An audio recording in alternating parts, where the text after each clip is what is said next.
안녕하세요. 샘스 엄마입니다. 금융문맹 탈출. 오늘은 경상수지입니다. 경상수지 하나 보는데 무슨 수지들이 되게 많죠.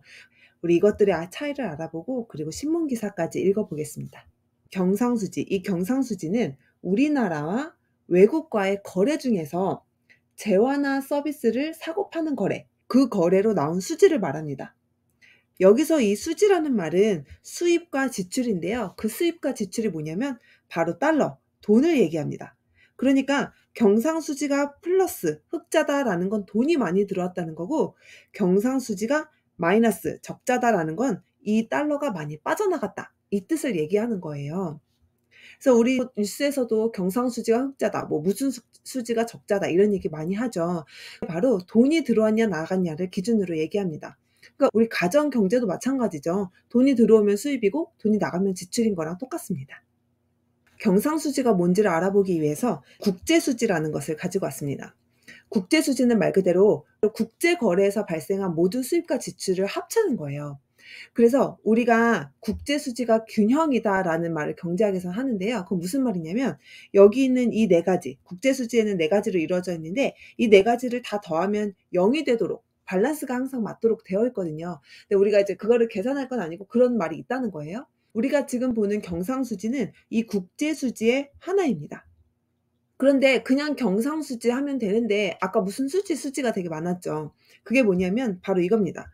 경상수지는 이렇게 4개로 이루어져 있어요.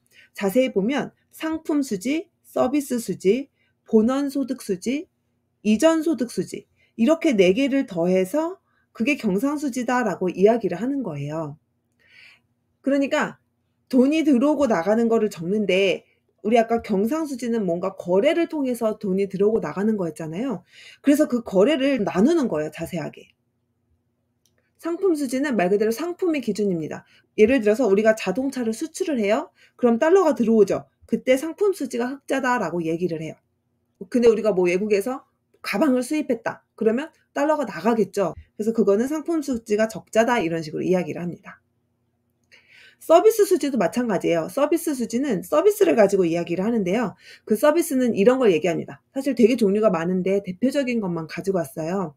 그래서 우리가 여행을 많이 가요. 해외여행을 가서 거기서 돈을 많이 쓰고 와요. 그러면 우리나라는 서비스 수지가 적자가 되는 거고요. 반대로 해외여행객이 우리나라에 많이 온다, 그러면 우리나라에서 막 달러를 쓰겠죠. 그러면 달러가 우리나라로 들어오니까 서비스 수지는 흑자가 됩니다. 본원소득 수지는 뭐냐면 임금이나 이자, 배당 이런 걸 얘기합니다. 예를 들어서 손흥민 선수가 외국에서 축구 경기를 하고 돈을 받아와요. 그때는 본원소득 수지가 흑자가 됩니다. 근데 반면 우리나라에도 외국인 선수 많죠. 그래서 그 외국인 선수와도 계약을 하고 돈을 지급하잖아요. 그러면 그 사람은 자기 나라로 가지고 가겠죠. 그래서 그거는 마이너스가 되는 겁니다. 이자나 배당도 마찬가지예요. 외국인이 우리나라에 투자를 하고 배당을 받아갔다, 그럼 그때는 본원소득 수지가 마이너스가 되는 겁니다. 이전소득 수지의 이 이전은 말 그대로 이전, 그대로 옮겨간다라는 거예요. 그래서 가장 대표적인 게 원조입니다. 예를 들어서 우리나라가 어디 기부를 할 때 있죠. 그거는 돈을 그냥 주는 거잖아요. 그러니까 그거는 이전소득 수지가 마이너스, 적자가 되는 거예요. 또는 반대로 우리나라가 도움을 받을 때도 있죠. 그건 당연히 흑자겠죠. 여기는 개인 송금도 포함이 됩니다. 그래서 개인적으로 우리나라가 해외에 있는 가족에게 뭐 돈을 보내줬다, 그러면 그건 이전소득 수지가 마이너스인 거예요. 그래서 이 경상수지는 이 네 가지를 전부 합칩니다. 그래서 어떤 건 플러스고 어떤 건 마이너스고 그럴 수도 있겠죠. 근데 얘가 플러스 100이고 얘가 마이너스 10이다. 그러면은 다른 거 0이라고 쳤을 때 경상수지는 플러스 90이구나, 이렇게 보는 겁니다. 그래서 뉴스를 보면 막 무슨 수지 이렇게 나오는 거예요. 그런데 여러분, 무역수지라는 얘기도 들어보셨을 겁니다. 아까 우리가 봤을 때는 무역수지는 없었잖아요.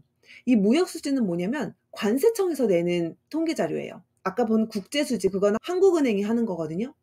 근데 이 무역수지는 관세청에서 내는 자료예요. 무역수지가 앞에서 본 것과 가장 비슷한 건 상품수지입니다. 사실 저도 이게 거의 비슷하다고 생각을 했어요. 실제로도 뭐 그렇기는 합니다만 그래도 약간의 차이가 있어서 그 차이를 좀 보려고 합니다. 상품 수지는 소유권이 이동되면 그때 돈이 들어왔다 나갔다라고 수지에 표현을 하고요. 관세청은 관세선, 그러니까 세관을 통과했냐 안 했냐 이걸 기준으로 해요. 예를 들어 보면 이렇습니다. 우리나라에서 배를 만들어서 미국에 수출을 해요. 조선업이죠. 이런 배는 몇 년에 걸쳐서 만들죠. 그래서 우선 계약을 먼저 하고요. 그다음에 대금을 돈을 나눠 받습니다. 몇 년에 걸쳐서 나눠 받고 그다음에 다 만들어서 "자 여기 있습니다." 하고 태평양 건너 운송을 하겠죠. 이때 대금을 어느 정도 받으면 이제 이거는 배만 우리나라에 있지 사실 미국 배인 거잖아요. 그러니까 우리가 이거 만들면서 이거는 미국에 갖다 줄 배야. 이거는 뭐 어디에 갖다 줄 배야." 이렇게 만들 거잖아요. 그래서 그때 대금을 받으면 소유권이 이전했다고 보는 겁니다. 그래서 그때 상품 수지에는 이미 수출 혹은 수입으로 잡혀요. 근데 아직 우리나라에 있죠. 아직 세관을 통과하진 않았잖아요. 그래서 그때는 무역 수지에 안 들어갑니다. 그런데 이게 실제로 완성을 해서 세관을 딱 통과를 하게 됩니다. 그러면 그때 무역 수지에 포함이 됩니다. 그러니까 이게 시차가 좀 있겠죠. 그래서 상품 수지와 무역 수지는 엄연히 말하면 조금 다릅니다. 근데 우리는 막 이거를 자세히 알 필요는 없고 '왜 아까 그 많은 수지 중에 무역 수지가 없지?'라고 생각하실 것 같아서 가지고 왔어요.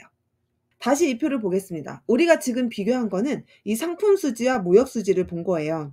다시 보면 오늘 보는 용어는 경상수지인데 이 경상수지는 커다란 국제수지의 한 항목이고 이 경상수지를 자세히 뜯어보면 상품, 서비스, 본원소득, 이전소득 이렇게 나눠진다는 겁니다. 그래서 각각의 항목을 간단하게 본 거예요. 기사를 보겠습니다. 경상수지가 매달 냉온탕이다. 근데 한 해는 저점을 지났다라고 이야기를 했다고 하죠. 올해 부진을 면치 못하던 경상수지가 지난 5월 한 달 만에 흑자로 돌아섰다.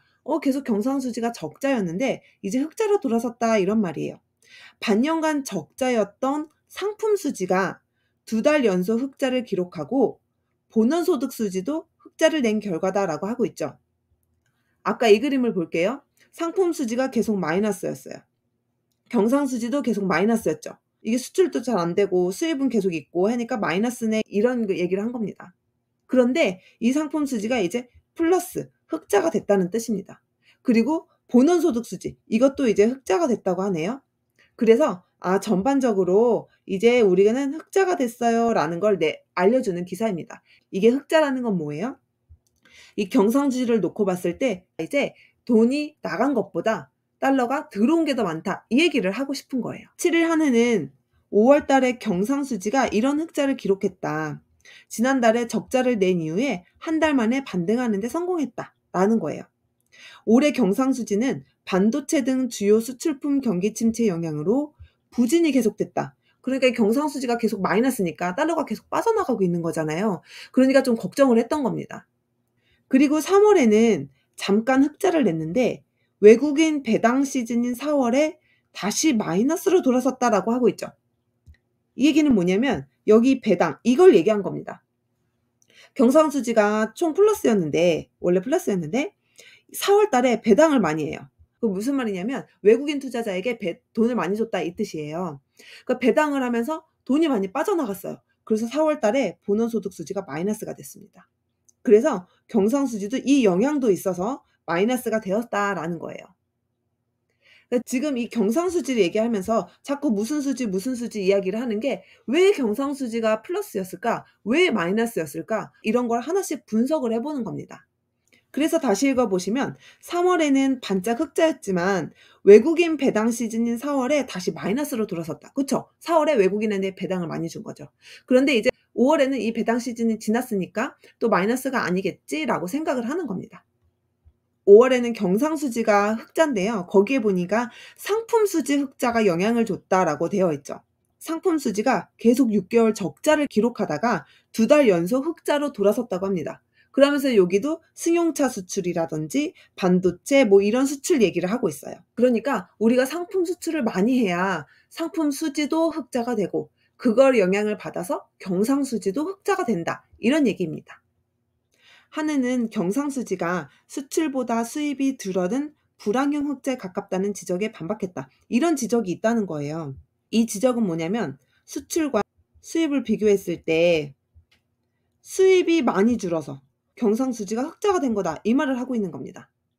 그러니까 수입은 돈이 나가는 거죠. 이 돈 나가는 게 많이 줄어서 흑자가 된 거지 수출이 많이 좋아져서 흑자가 된 게 아니야 라는 지적을 하고 있는 겁니다. 그래서 그 지적에 하느니 반박을 한 거예요. 그게 아니야. 수입은 지난해 에너지 가격이 폭등해서 그래서 수입에 돈이 많이 나갔던 거지 올해는 그게 안정이 돼서 이게 줄어든 거야. 그리고 수출은 이제 저점을 찍고 올라오는 거야 라고 하는 얘기를 했다는 겁니다. 그래서 내수 위축 기미가 없는 것을 감안하면 불황형 흑자라고 보기는 어렵다라는 거예요. 그러니까 불황형 흑자라는 말은 쉽게 말하면 우리 가정을 생각해 보세요. 돈을 더 번 게 아니라 생활비를 아껴서 우리가 돈을 덜 써서 흑자가 된 거야 라는 얘기를 하고 있는 겁니다. 그러면서 서비스 수지에 대한 얘기도 하고 있죠. 서비스 수지가 적자긴 적자인데 적자 폭이 좀 줄었다라는 얘기예요. 그 다음에는 본원소득 수지에 대한 얘기를 합니다. 그래서 본원소득 수지는 지난달 외국인 배당의 영향으로 적자를 기록했다가 이번에 다시 흑자가 되었다라는 거를 얘기를 해주고 있습니다. 한국은행은 어떻게 보냐면 경상수지가 개선된 이 흐름이 계속될 거다라고 봤다는 거예요. 그런데 전문가들의 전망은 엇갈렸다고 합니다. 한 전문가는 이렇게 얘기를 했죠. 수입에 큰 영향을 주는 원자재와 석유류 가격이 하락해서 상품 수지가 회복됐고 경상수지 추이는 이렇게 나아질 거다라고 얘기를 했다고 합니다. 그런데 또 한편에서는 5월 경상수지는 수출보다 수입이 더 많이 줄었던 결과다. 아까 그 말했던 불황형 흑자 얘기를 하고 있는 거죠. 수입이 더 많이 줄어서 흑자가 된 거지 뭔가 수출 돈을 막 많이 잘 벌어온 건 아니야. 그러니까 수출 다변화 등 교역구조 개선이 필요하다는 의견이 있다라는 겁니다. 그래서 미중 무역 갈등 기조가 지속되는 한 우리도 마음껏 수출과 수입을 할 수가 없으니까 중국에 대한 의존도를 좀 줄여야겠다라고 이야기를 했다고 합니다. 어때요? 이렇게 보니까 기사를 조금 더 깊게 이해할 수 있지 않나요? 무슨 수지가 되게 많았는데 또 하나씩 살펴보니까 '아 대충 무슨 말하는지 알겠다.' 싶으시죠? 그러니까 이거는 우리나라와 외국과의 거래 중에서 돈이 왔다 갔다 할 때 그 가계부를 보는 거랑 비슷하다고 생각하시면 됩니다. 그래서 이렇게 다양한 용어들을 봤지만 그래도 이제 신문 기사에서 보면 '아 대충 무슨 말 하는지 알겠구나.' 이 정도는 이해가 되실 거예요. 우리 오늘도 되게 어려운 용어 많이 공부했네요. 금융 문맹 탈출까지 함께해요. 감사합니다. 세무사 엄마였습니다.